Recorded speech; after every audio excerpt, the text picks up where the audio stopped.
सामने वाला कितना भी पावरफुल है लेकिन उसके दबाव में मत आओ। जैसे कोई दुखी इंसान है, उसकी तरफ जो एंटिटीज हैं वो उसके साथ कनेक्ट हो जाएंगी।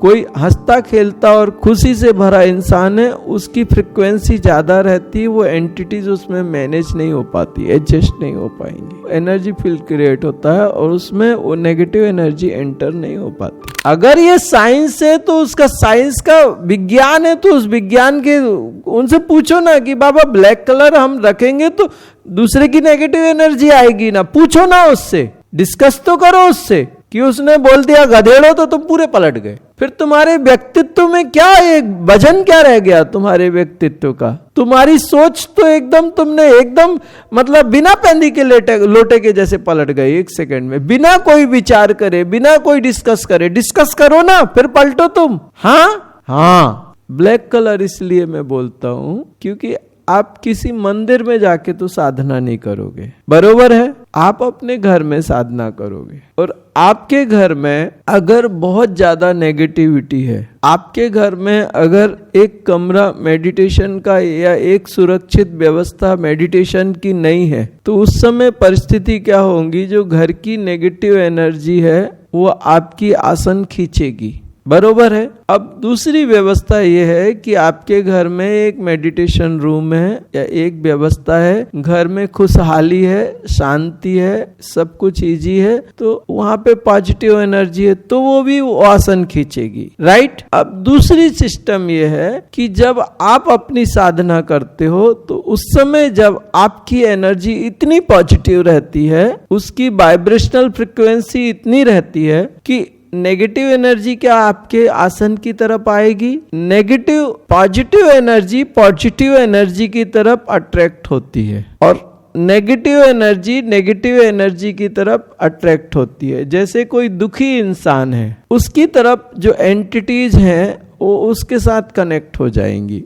कोई हंसता खेलता और खुशी से भरा इंसान है, उसकी फ्रिक्वेंसी ज्यादा रहती है, वो एंटिटीज उसमें मैनेज नहीं हो पाती, एडजस्ट नहीं हो पाएंगी। तो अब आप इन सूत्रों को आपस में जोड़ो और आप इस चीज को डिसाइड करो कि आपकी आसन ब्लैक कलर होनी चाहिए कि नहीं होनी चाहिए। एक चीज ये है कि जिस समय आप साधना करते हो आसन उसी समय निकालोगे और जब आप बैठोगे तो आपकी फ्रिक्वेंसी हाई लेवल तक जाएगी क्योंकि आप चक्रा मेडिटेशन कर रहे हो। तो उस समय उस फ्रिक्वेंसी के साथ में नेगेटिव एनर्जी आसपास भी नहीं रहेगी, आपका एक एनर्जी फील्ड क्रिएट होता है उस समय। ये एनर्जी फील्ड आपको 4th लेवल में इसका साइंस बताऊंगा, लेकिन अभी आपको बताता हूँ। एनर्जी फील्ड क्रिएट होता है और उसमें वो नेगेटिव एनर्जी एंटर नहीं हो पाती। लेकिन घर की एनर्जी बहुत नेगेटिव है और आपकी साधना में आपका मन नहीं लग रहा, तो आपके लिए ब्लैक आसन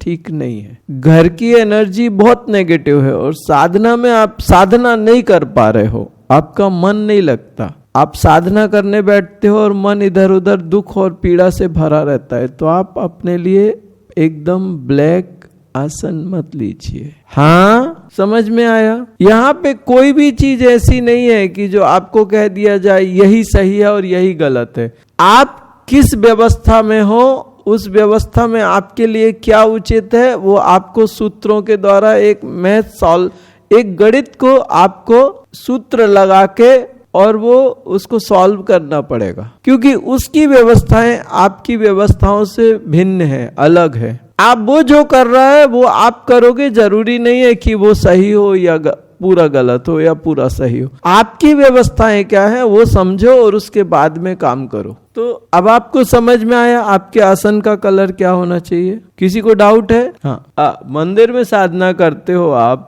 तो उस समय आपकी, अगर आप थोड़ा ठीक ठाक साधना करते हो, उस समय आप श्वासों पे ध्यान देते हो और श्वास पे ध्यान देके और मंत्र बराबर करते हो, तुम्हारे मन में दुख और पीड़ा के विचार नहीं आते, तो आप ब्लैक कलर की आसन रखो।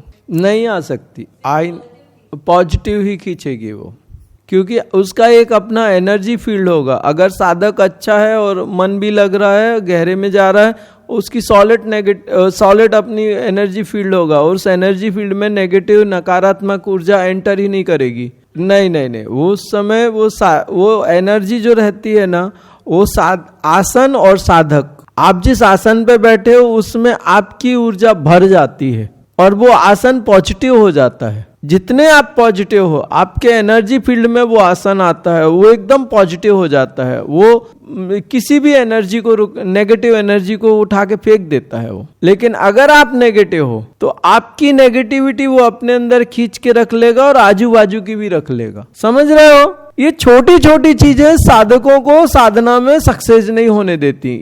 ये छोटी छोटी चीजें हमेशा साधक को खा जाती हैं। छोटी छोटी गलतियां रहती हैं। ये ऊर्जा का विज्ञान है। इस ऊर्जा के विज्ञान में आपकी ऊर्जा कैसे सुरक्षित है या कोई गलत ऊर्जा आपके जीवन में कैसे आ रही है, वो सब आपको देखना पड़ेगा।